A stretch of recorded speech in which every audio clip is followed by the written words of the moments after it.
How you doing, Hornets fans? I'm Joe Davis. And I'm Ryan Kieran. And we're here today to preview a Sac State basketball doubleheader featuring the women of Sac State. They'll be facing off against Utah Valley, and the men will be facing off crosstown rival UC Davis. Ryan, tell me a little bit about Utah Valley, who's coming in here to face our Hornets. Joe, Utah Valley is out of the Great West Conference with a record of 1-3. They've had some tough losses against San Jose State and Santa Clara.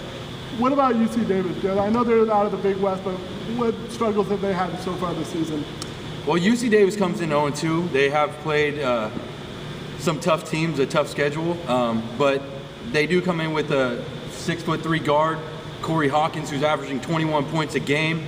His father actually played in the NBA for 13 years. Hersey Hawkins played in the NBA Finals for the Sonics with Sean Kemp and Gary Payton.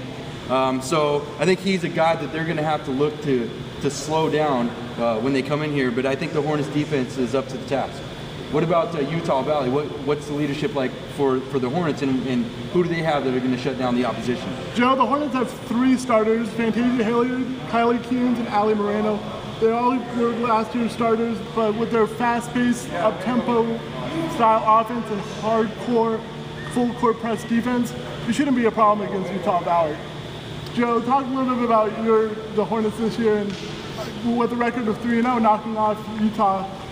What have the recipe for success been this year? Well, the Hornets, yeah, like you said, they are 3-0. They knocked off Pac-12 Utah. They're 3-0, hoping to go 4-0 tonight for the first time in 13 seasons since the 99-2000 season.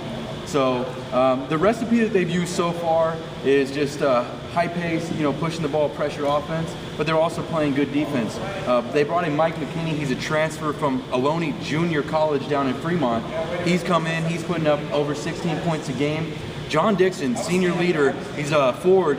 He's been doing well also. He's leading the team in rebounds per game, at 7 rebounds per game. He's also at over 16 points per game. I think a couple of the keys are Dylan Garrity coming in sophomore year, avoiding that sophomore slump so far. He has over 15 points a game. And he's also leading the team. He has 21 assists so far this season, and he's also tied with Mike McKinney with 6 total assists for the season.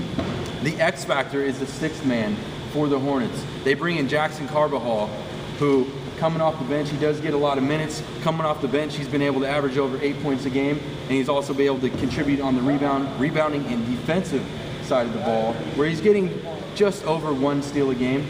He has 5 total for the season, so he's the X factor, but that's not it. I mean, the Sacramento State Hornets have, through 3 games, had at least 4 guys score in double figures. I think the first game they had against Merced, they actually had 5 guys score in double figures, and in that game, 11 of the 14 players on the team actually got into the scoring column, and that's been pretty much consistent through all 3 of these games. However, in rivalry games, I think you quoted in one of your articles that there are no underdogs in a rivalry, and I think that's going to hold true tonight. Regardless of Davis's record coming in, it's going to be a tight game, and the Hornets are going to have to play their best basketball to defeat this Davis team.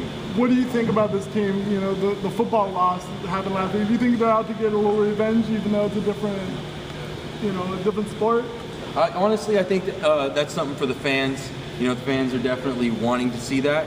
I don't know. I think the focus, these teams, each individual team has their own focus. So it's probably in the back of their mind, but I think Brian Katz, Coach Katz, has them focused on just playing good, fundamental, solid basketball like they have all season, and hopefully move out of here with a 4-0 record. All right, Hornet fans, thanks for checking us out. You can see us on statehornet.com/sports. For Joe Davis and Ryan Kieran, thank you, and we're out.